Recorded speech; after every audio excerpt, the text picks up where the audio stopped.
I've decided that 2026 is going to be the year for me that I revisit albums that I've only listened to once, and they might become part of regular rotation. It might be something that I listen to once more and think, it's not great. But the last 6 months of listening to Bruce Springsteen's music has showed me that listening to an album 4 or 5 times, rather than just the once, can really get you into it. Welcome to Toby Jones Talks Music, where we do exactly what it says on the tin. I am Toby Jones, and we talk about music around here. And today, we are going to talk about one of my favourite country music singers, and an album that I listened to once, one of those albums. And this is the first in a title for a working title of the series of revisiting albums that I've only listened to once. That is a working title. I'm sure I can come up with something a little bit better, but this was very much a mantra that I thought of not long ago, and it's linked to the thing that I've seen in Facebook communities of appreciating what you already have. I have a CD rack behind me, and just for context, if I can point my finger, so where that is, you see, so that fourth row is probably what I've listened to in detail. Below that, for about up to here, is the compilations that I've listened to, and then we have 1, 2, 3, 4, 5 rows of all stuff I haven't listened to, all stuff that I've listened to once and haven't revisited again. I have a little CD rack over there, about 40 albums that I've listened to and want to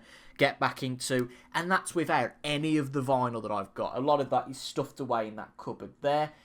Honestly, this room, this space, I've got CDs here, I've got CDs here, albeit they're props for this video. I've got CDs on the table over there. This space is becoming dangerous. I haven't got a massive amount of space, it is, but it is filled with music. It's so fortunate that I love a lot of it that's around me anyway.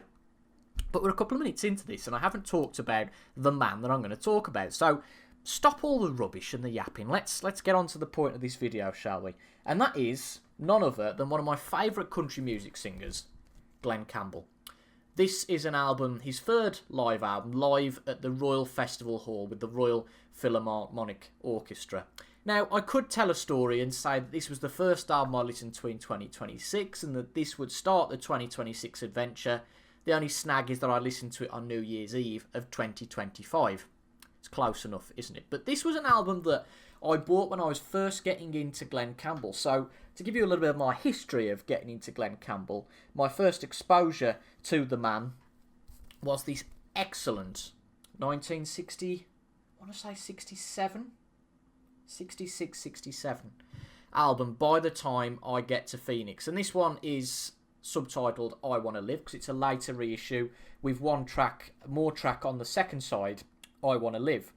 And this album's quite important to this story because the main track on this album, the title track of this album, was written by Jimmy Webb, and this song did so well for Glen Campbell. But this is my first introduction to Glen Campbell. So after that, I saw this album at a car boot sale, actually. 4 and a half years ago, I want to say. August 21, August 22. And it was with a bunch of all other albums, sort of easy listening albums, The Carpenters, and what other, I think I might have bought a Bread album possibly. And there were 6 or 7 albums. I thought I'll give that a go for £1. Because I've been quite, stingy is the wrong word. I've been quite resistant to live albums at first.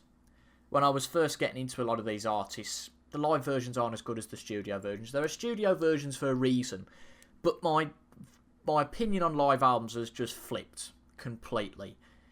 Particularly for albums where you've listened to tracks again and again and again, and the compositions and the formats and everything sounds just all a little bit samey. A live album can do so much more, can deliver a new arrangement for a song, can make things sound a little different, can give you a different version of a song.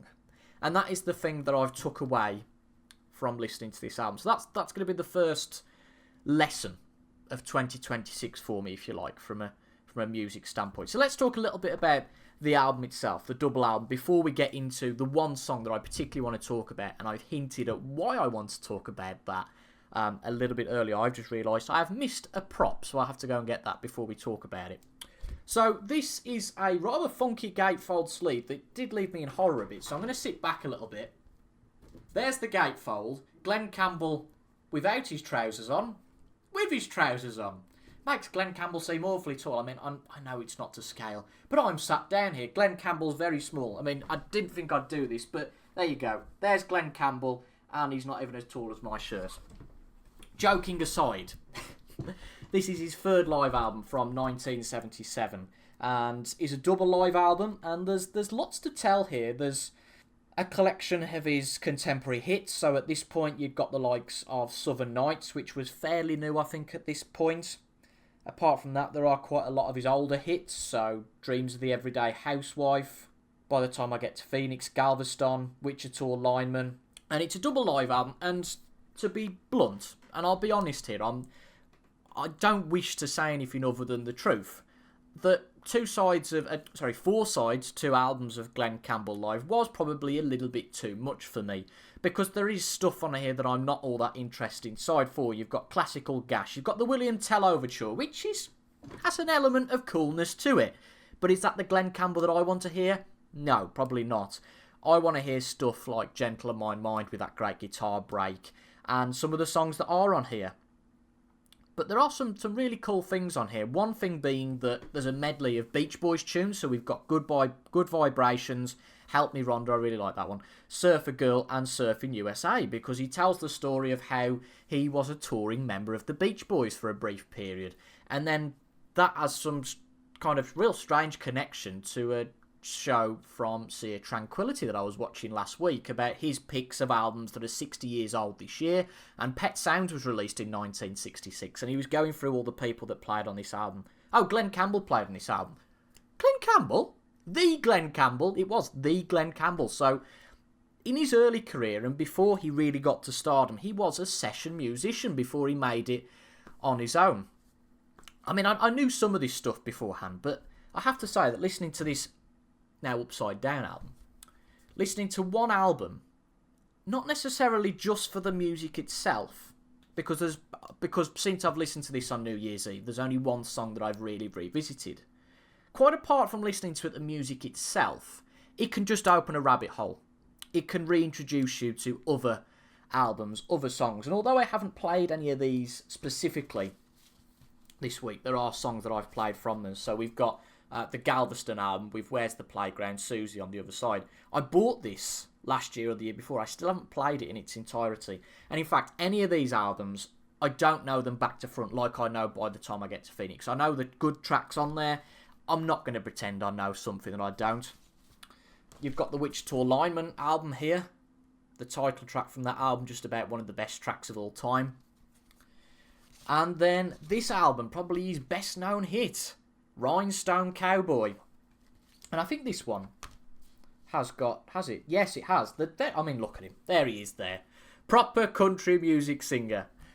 So the next song to Rhinestone Cowboy is Country Boy, You Got Your Feet in LA. And that to me very much feels like a bit of a copy and paste from Rhinestone Cowboy. Although, ironically, it wasn't the same writing team who wrote that song at all. So it might be completely unintentional.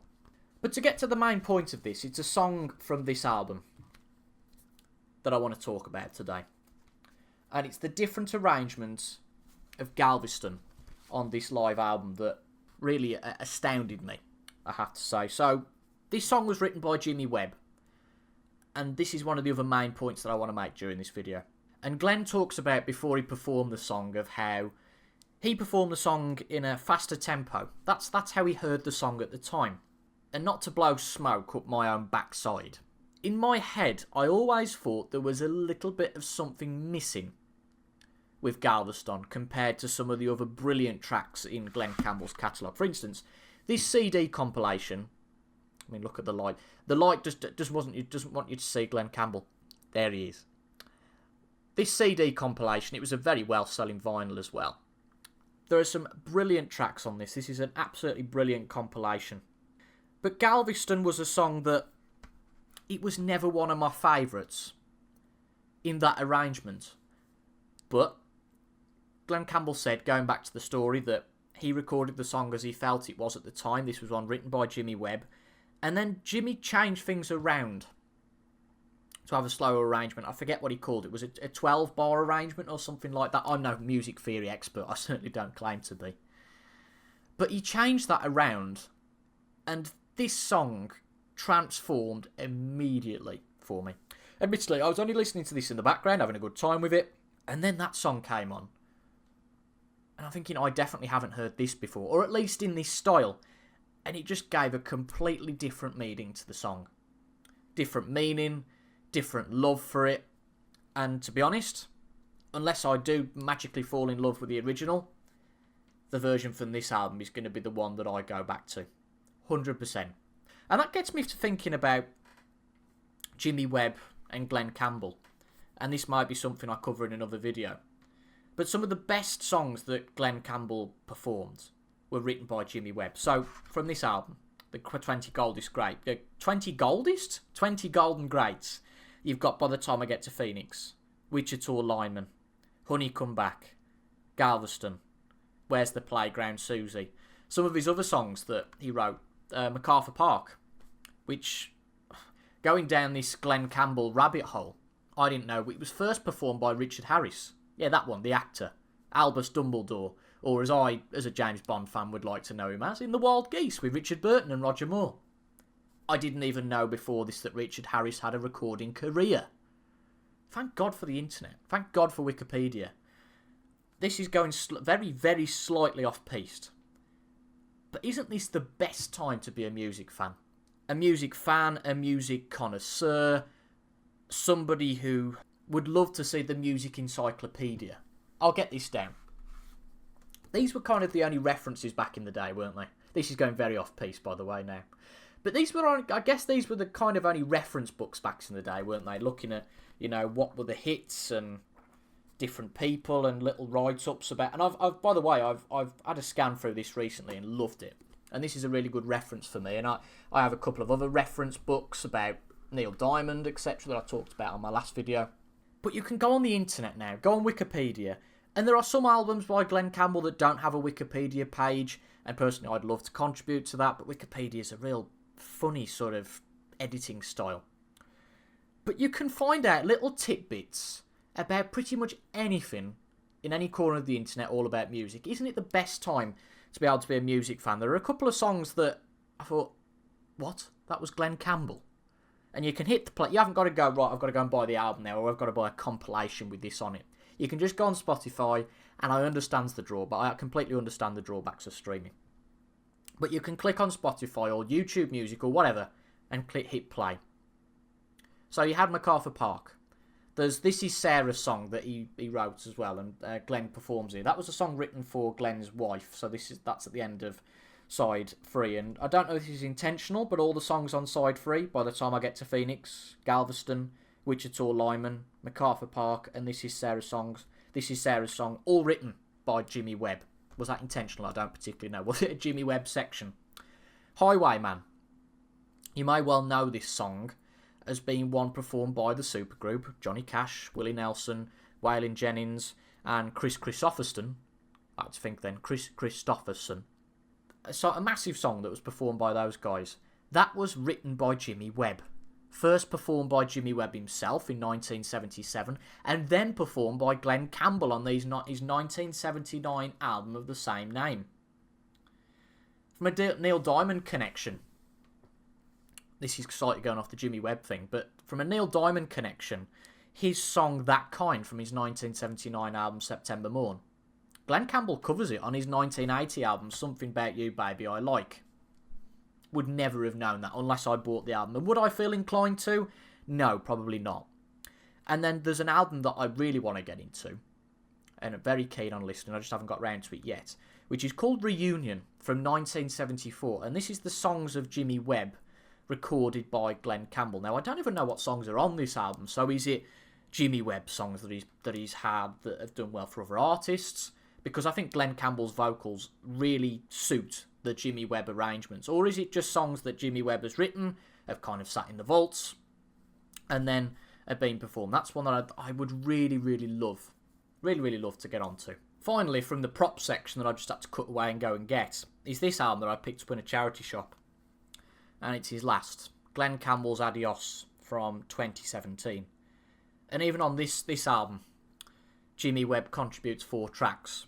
Just Like Always, brilliant. It Won't Bring Her Back, great.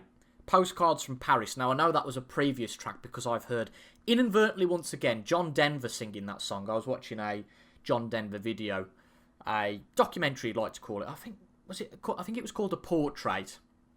But my dad's a fan of John Denver, so I thought I'd buy that. And I'm slowly getting into some of the John Denver stuff. Some of it a little bit more, not great than the other stuff. Postcards from Paris, that's a great song. And then I think the highlight of this album, the final track, Adios. Again, written by Jimmy Webb. I think I can probably be guilty of going, well, this is a good Glen Campbell song, so it must be written by Jimmy Webb. I'm not saying that at all.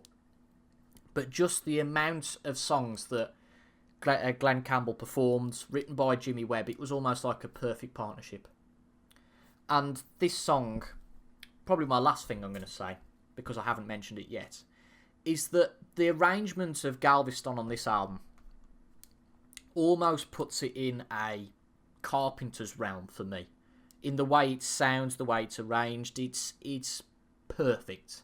It really is excellent. And that got me to think of other albums, other tracks that maybe have had different arrangements and sounded better, sounded worse, sounded different. It's all about experimenting, isn't it? And it might not work sometimes. It might will. It might do. Might not, might do. Yeah. So a couple of examples of that. From the world of hard rock, Thin Lizzy, Don't Believe a Word. In its original arrangement, a much slower arrangement again. I love the original. I love the slow arrangement. So that's a win on both sides. I guess this is a bit of a cop-out choice because a lot of artists did this. The MTV Unplugged series, Bryan Adams.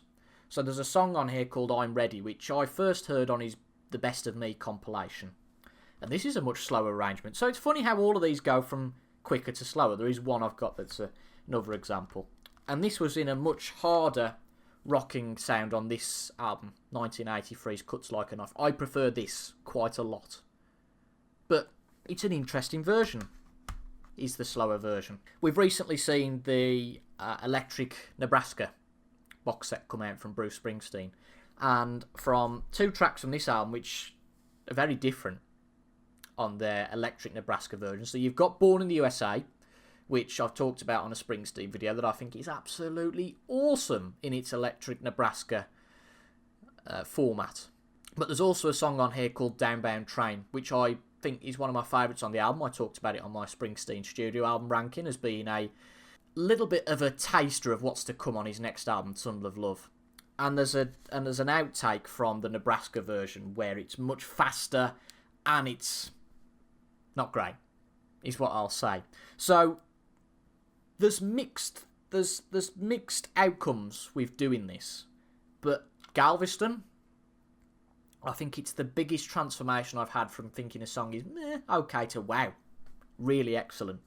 And something else I'll touch on, and this is a little bit of a interesting subject for me, and I guess it's prevalent within country music, and that's covers.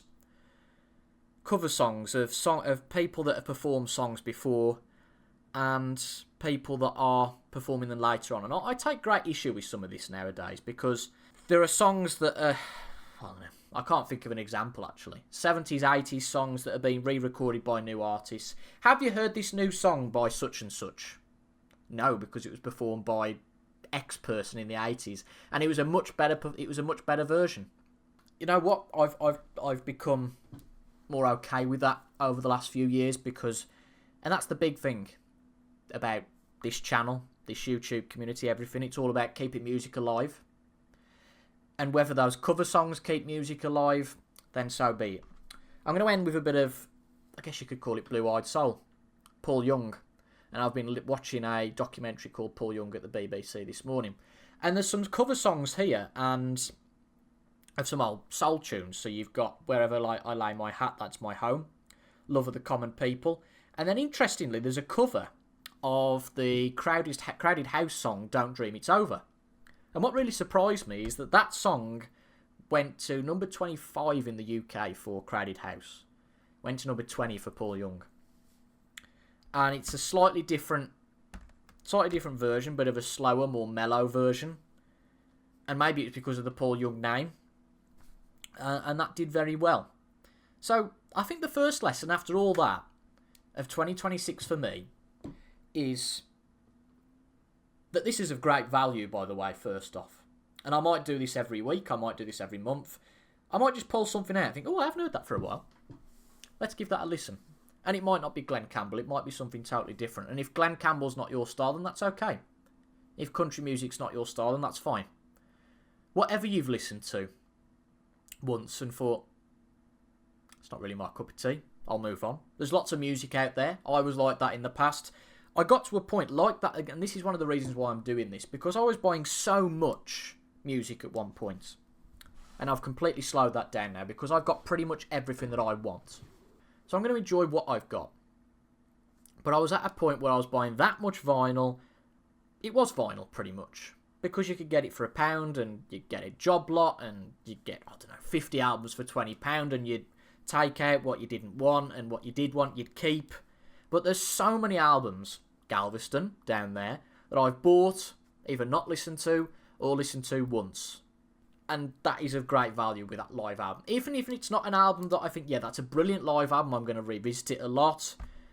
I might not listen to it again. But that one track, Galveston, has been of real value to me. So if I can get something from re-listening to that album, it'll be a shame with some because it might be, it's not great. There might be albums that I think, right, they're going to go, I'm going to sell those. And that's okay because it's not stuff I'm going to listen to.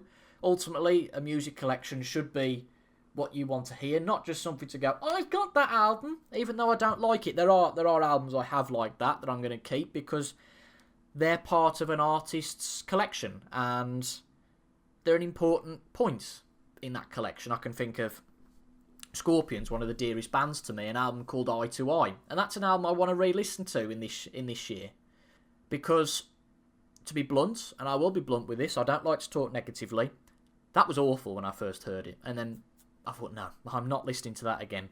I barely got through one listen. Why not listen to it again? Because there might be one song on that album, Ghost of Tom Joad by Bruce Springsteen. Don't like that, but I like Youngstown.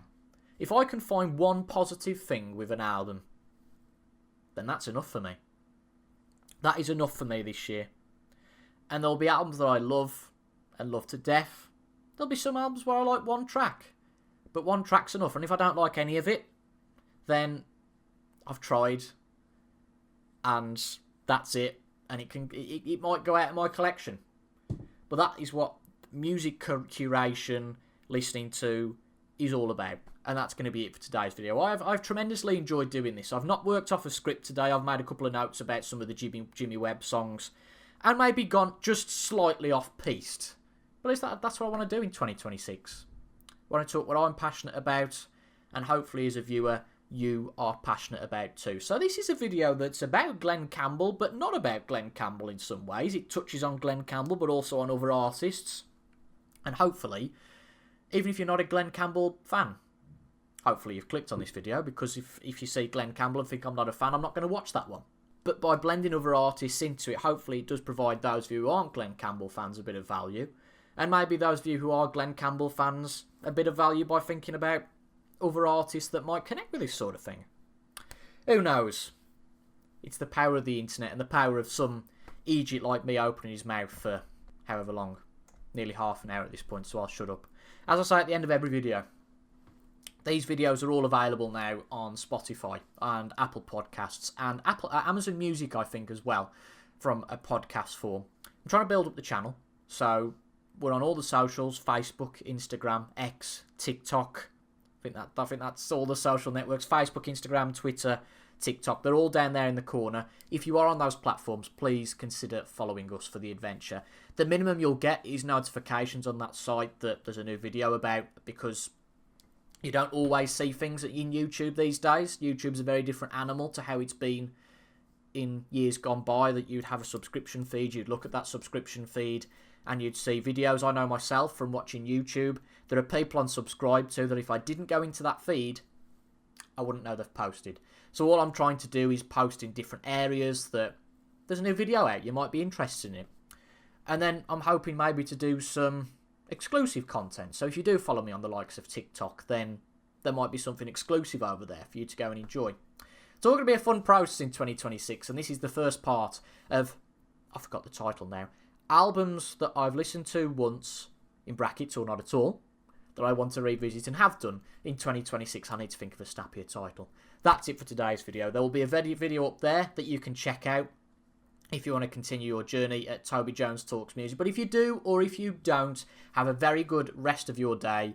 Go and spin those discs, listen to those records, whatever you'd like to do, whether it's Glen Campbell or whether it's something you go, I ain't listened to this for a long time. Let's listen to it today. Thank you for watching.